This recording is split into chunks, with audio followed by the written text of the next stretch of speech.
Video 3.1 မှာမြန်မာအတန်မှန်တဲ့ဗီဒီယိုတွေထုတ်ချင်နေတာလားအဲ့ဒါဆိုအခုဗီဒီယိုကိုအဆုံးထိကြည့်သွားကြပါ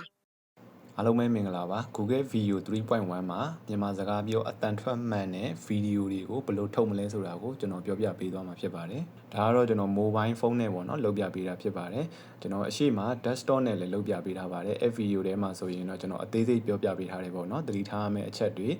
စောင်းရန်ရှောင်းရန်လေးတွေကိုကျွန်တော်အသေးစိတ်ပြောပြပေးထားပါတယ်အဲ့ဒါကိုတော့ကျွန်တော်ရဲ့ YouTube channel ကဗီဒီယိုမှာသွားကြည့်လို့ရပါတယ်ပေါ့နော်သွားလဲကြည့်စီချင်ပါတယ်အဲ့ထဲမှာကျွန်တော်အသေးစိတ်ရှင်းပြပေးထားပါတယ် Okay ကျွန်တော်တို့ထုံးစံအတိုင်းပဲ VPN ချိတ်မယ် VPN ချိတ်ပြီးတော့ကျွန်တော်တို့ Google မှာ flow လို့ရိုက်ရှာမယ်ရိုက်ရှာပြီးတော့ဒီအပေါ်ဆုံးကတွေ့တဲ့ flow ဆိုတာကိုတစ်ချက်နှိပ်လိုက်မယ်ပေါ့နော် Okay ဒီနေရာကိုရောက်ပြီဆိုရင်ကျွန်တော်တို့ဒီကောင်ကို desktop site ပြောင်းမယ်ပေါ့နော် desktop site ပြောင်းဖို့ကျွန်တော်တို့ညာဘက်အပေါ်တောင်းမှရှိတဲ့အဆက်ကလေး30ကိုတစ်ချက်နှိပ်လိုက်မယ်နှိပ်ပြီးတော့ရင်အောင်နာကိုနည်းနည်းဆွဲလိုက်ရင် desktop site ဆိုတဲ့ဟာလေးရှိရပေါ့နော်အဲ desktop site ဆိုတဲ့ဟာလေးကိုကျွန်တော်တို့အမှန်ချစ်လေးချစ်ပေးလိုက်မယ် Okay desktop site ရပြီဆိုရင်ကျွန်တော်ဒီအောက်နားလေးမှာရှိတယ်ပေါ့နော် create with flow ဆိုတဲ့စာတန်းလေးရှိတယ်အကောင့်လေးကိုကျွန်တော်တို့တစ်ချက်နှိပ်လိုက်မယ်ဒါဆိုရင်ကျွန်တော်တို့ flow တွေကိုရောက်ပြီပေါ့နော် flow တွေကိုရောက်ပြီဆိုရင်ကျွန်တော်ဒီအောက်နားမှာရှိတဲ့ new project ကိုတစ်ချက်နှိပ်မယ်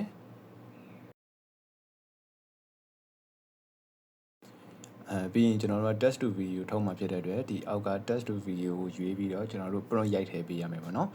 print ရိုက်ထည့်ဖို့အတွက်ထုံးစံအတိုင်းပဲကျွန်တော်တို့ DeepSeek မှာကျွန်တော်တို့ print ထုတ်ထားပါတယ်ဒါကတော့ကျွန်တော် print ထုတ်ခိုင်းထားတဲ့စာလေးပေါ့နော်ဒီစာမှာဆိုရင်ကင်မရာဒီအငြိမ်ဖြစ်ရမည်ဆိုတဲ့ဟာလေးပါတယ်ပေါ့နော်ဒီကောင်ကိုဘာလို့ရေးထားလဲဆိုရင်အဲ့ဒါမှလည်းကျွန်တော်တို့မြန်မာစကားအတန်ထွက်မှန်တဲ့ဗီဒီယိုတွေထုတ်ရတာအဆင်ပြေမှာမလို့ပေါ့နော်အဲ့ဒါအသေးစိတ်ကိုလည်းကျွန်တော် YouTube ဗီဒီယိုမှာတစ်ချက်ရှင်းပြပေးထားပါတယ်အဲ့တော့ဒီစာလေးကိုတော့တစ်ချက်ကြည့်ကြည့်လိုက်ပါတော့ကျွန်တော်ဘယ်လိုထုတ်ထားလဲဆိုတာကိုပြီးရင်ဒီကနေရလာတဲ့ prompt ကိုကျွန်တော်နည်းနည်းပြင်နေတယ်ပေါ့နော်အဲ့ဒါကိုကျွန်တော် note ထဲမှာနည်းနည်းပြင်ပါမယ်ဒီမှာဆိုသူပေးတဲ့ prompt ပေါ့နော်ဒါပေမဲ့ကျွန်တော်ဒီ prompt အကုန်လုံးကိုကျွန်တော်မယူဘူးကျွန်တော်လိုချင်တဲ့အပိုင်းလေးပဲကျွန်တော် copy ယူမယ်ဗျာအောက်ပိုင်းလေးကိုကျွန်တော်မယူတော့ဘူးဒီ dialog အထိပဲကျွန်တော်ယူမယ် Okay နှုတ်ပတ်ထဲမှာကျွန်တော် prompt ကိုနည်းနည်းလေးပြင်ပါမယ်နည်းနည်းတိတိကျကျလေးဖြစ်အောင်ပေါ့နော်ဒီအလဲကအရှင်ဆိုတဲ့ဟာကိုကျွန်တော်မယူဘူးအဲ့ဒါကိုကျွန်တော်ဖြတ်လိုက်မယ်ပြီးရင်ကျွန်တော်စာလေးနည်းနည်းပြင်မယ်ပေါ့နော်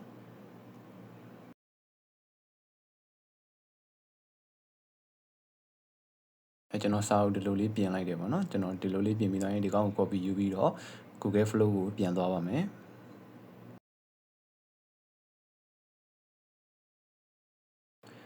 flow ကိုရောက်ပြီဆိုရင်ခုနက copy ယူခဲ့တဲ့ဟာလေးကိုကျွန်တော် paste ချလိုက်တယ်ချပြီးတော့ကျွန်တော် video generate ထုတ်မယ်ပေါ့နော်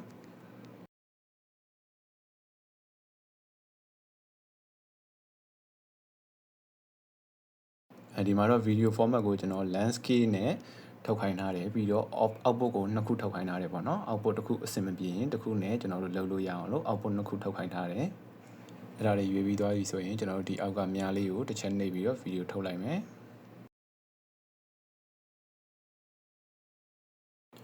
ဒါဆိုရင်ကျွန်တော်တို့ video ရလာပြီပေါ့နော်ကျွန်တော်ရလာတဲ့ video ကို preview တစ်ချက်ကြည့်လိုက်မယ်ဒီရလာတဲ့ video မှာတော့ကျွန်တော်တို့အတန်တွေကမှန်မှာမဟုတ်ဘူးမြန်မာလဲသွန့်တွေအနုကိုမြလဲလေးကြံတန်ပြဒီကောင်မှာဆိုရင်အတန်မမှန်ဘူးပေါ့နော်ကျွန်တော်တို့ကျန်တာအကုန်စင်ပြေတယ်ကင်မရာလည်းညိနေအတန်မမှန်ဘူးโอเคကျွန်တော်တို့ကဗီဒီယိုနှစ်ခုထုတ်လာတာဖြစ်လို့နောက်တစ်ခုကိုလည်းကြည့်မယ်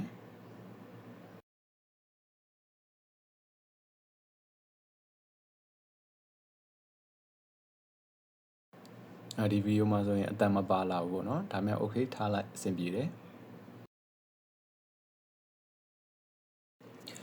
ဒီပထမဗီဒီယိုမှာဆိုရင်အတန်တော့ပါတယ်ဒါပေမဲ့အတန်ထွက်နေတာမှားတယ်ပေါ့နော်ကျွန်တော်မကြိုက်တာကအောက်ကစာတိုင်းထိုးနေတာကိုကျွန်တော်မကြိုက်ဘူးကျန်တာတော့အဆင်ပြေတယ်ဒါပေမဲ့အစာတန်းထိုးနေတာကိုကျွန်တော်သိမကြိုက်ဘူးပေါ့နော်ဒီဘက်ဗီဒီယိုမှာဆိုရင်တော့စာတန်းလည်းမထိုးဘူးအတန်တော့မပါဘူးဒါပေမဲ့သူပြောတဲ့ action လေးတွေသဘောကျတယ်အဲ့ဒါကြောင့်မလို့ဒီကောင်ကိုသုံးမယ်ဒီကောင်ကိုသုံးဖို့အတွက်ကျွန်တော်တို့ဒီဘက်အပေါ်တောင်းက add to sing ကိုတစ်ချက်နှိပ်လိုက်မယ်နေပြီးတော့ကျွန်တော်တို့ဒီ add to sing page တွေကိုရောက်သွားပြီပေါ့နော် sing page တွေကိုရောက်သွားပြီဒီမှာ sing page ဆိုတော့မြင်ရတယ် okay ဒီလိုမျိုးပေါ်လာလိမ့်မယ်ပေါ့နော်ဒီလိုမျိုးပေါ်လာပြီဆိုရင်ကျွန်တော်တို့ဒီဗီဒီယိုရဲ့အောက်နားလေးမှာရှိတယ်ဒီဗီဒီယိုရဲ့ဘေးမှာရှိတဲ့ plus ပုံစံလေးပေါ့နော်အပေါင်းပုံစံလေးကိုကျွန်တော်တစ်ချက်နှိပ်ရမယ် အဲ့ဒါလေးကိုကျွန်တော်တစ်ချက်နှိပ်လိုက်မယ်နှိပ်ပြီးတော့ရင် extend ဆိုတဲ့ဟာလေးပေါ်လာလိမ့်မယ်အဲ extend ကိုကျွန်တော်တစ်ချက်နှိပ်မယ်နှိပ်ပြီးတော့ရင်ကျွန်တော်တို့ဒီ video နောက်ပိုင်းမှာဘာဆက်ဖြစ်မလဲပေါ့နော်ဒီ extend ရဲ့သဘောကဘာဆက်ဖြစ်မလဲဆိုတာကိုကျွန်တော်တို့က prompt ရေးပြီးထုတ်ပေးရမှာပေါ့နော်အဲ့တော့ကျွန်တော်ကတော့ပထမ prompt ကိုပဲကျွန်တော်ပြန်ရိုက်ထည့်မယ် Okay prompt ရိုက်ထည့်ပြီးတော့ရင်ကျွန်တော်တို့ video ထုတ်မယ်ပေါ့နော် video ထုတ်ဖို့ကျွန်တော်စုံလေးနည်းနည်းပြန်ဆွဲလိုက်မယ်ဆွဲပြီးတော့ရင်ဒီဘက်ဘေးကမြားလေးကိုတစ်ချက်နှိပ်လိုက်မယ်ပေါ့နော်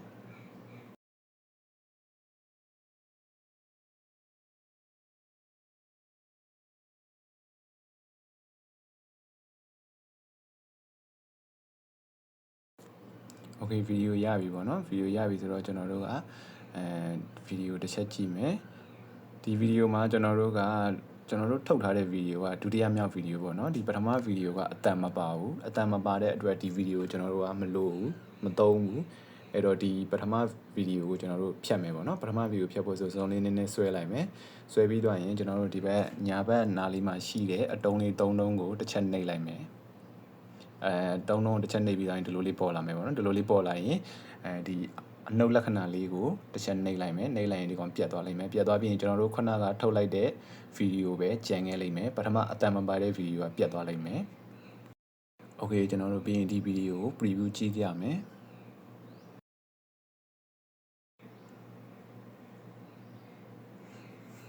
ဒီဗီဒီယိုမှာဆိုရင်လည်းအတန်မပါလာသေးဘူးပေါ့เนาะကိစ္စမရှိဘူးကျွန်တော်ကနှစ်ခုထုတ်ခိုင်းထားတာဖြစ်တဲ့အတွက်ဒီတစ်ခုမှမပါရင်နောက်တစ်ခုမှတော့ပါလိမ့်မယ်အဲ့တော့ကျွန်တော်စုံနဲ့ဆွဲပြီးဒီဘက်ညာဘက်နားလေးမှာရှိတယ်အပေါ်ကတစ်ခုကိုကျွန်တော်ရွေးလိုက်မယ်လိုက်ပြီးဒီကောင်ကိုကျွန်တော်ဖွင့်ကြည့်လိုက်မယ်လေ့လာကြစမ်းပါဗျာမြန်မာလူငယ်တွေ AI ကိုများများလေ့လာကြစမ်းပါဗျာမြန်မာလူငယ်တွေ AI ကိုများများလေ့လာကြစမ်းပါဗျာဒီဗီဒီယိုမှာဆိုကျွန်တော်တို့အတန်ပါပြီပေါ့เนาะအဲ့တော့အဆင်ပြေတယ်ဒီဗီဒီယိုကို download ဆွဲဖို့ဆိုရင်ကျွန်တော်တို့ဒီဘက်ညာဘက်အောက်တော့မှာရှိတဲ့ဒီဇုံလေးနည်းနည်းဆွဲပြီးတော့ဒီအောက်မှာရှိတဲ့ download button လေးကိုတစ်ချက်နှိပ်လိုက်ပြီးရင်ဇုံလေးပြန်ချုပ်လိုက်ချုပ်ရင်အပေါ်မှာ exporting ဆိုပြီးဖြစ်နေလိမ့်မယ်ပေါ့နော်ပြီးရင်ခဏလေးစောင့်လိုက်ပါပြီးရင်ဒီလို download button လေးပေါ်လာပြီဆိုရင်ကျွန်တော် download ကိုနှိပ်လိုက်ပြီးတော့ကျွန်တော်တို့ဗီဒီယိုရပါပြီအဲ့တော့ကျွန်တော်တို့ test to video နဲ့အတန်ထွက်မှန်အောင်ထုတ်ချင်ရင်ကျွန်တော်အခုပြခဲ့သလိုပဲကျွန်တော်တို့ထုတ်လို့ရပါတယ်ပေါ့နော်အသေးစိတ်ကိုတော့ကျွန်တော်မပြောပြတော့ဘူးအသေးစိတ်ကိုတော့ကျွန်တော်ရဲ့ YouTube channel ကဗီဒီယိုမှာကျွန်တော်ရှင်းပြပေးထားပါတယ်အသေးစိတ်ထဲမှာဒီ test to video တစ်ခုချင်းစီပါတယ်ပြီးရင် frames to video ပါတယ် ingredients to video ဆိုပြီးတော့ပါတယ်ပေါ့နော်၃ခုလုံးကိုကျွန်တော်အသေးစိတ်ရှင်းပြပေးထားပါတယ်အဲ့တော့အသေးစိတ်ကိုတော့ကျွန်တော် YouTube channel ကဗီဒီယိုမှာတွားကြည့်ပေးကြဖို့ကျွန်တော်ပြောချင်ပါတယ်အားလုံးကိုကျေးဇူးတင်ပါတယ်ဗျာ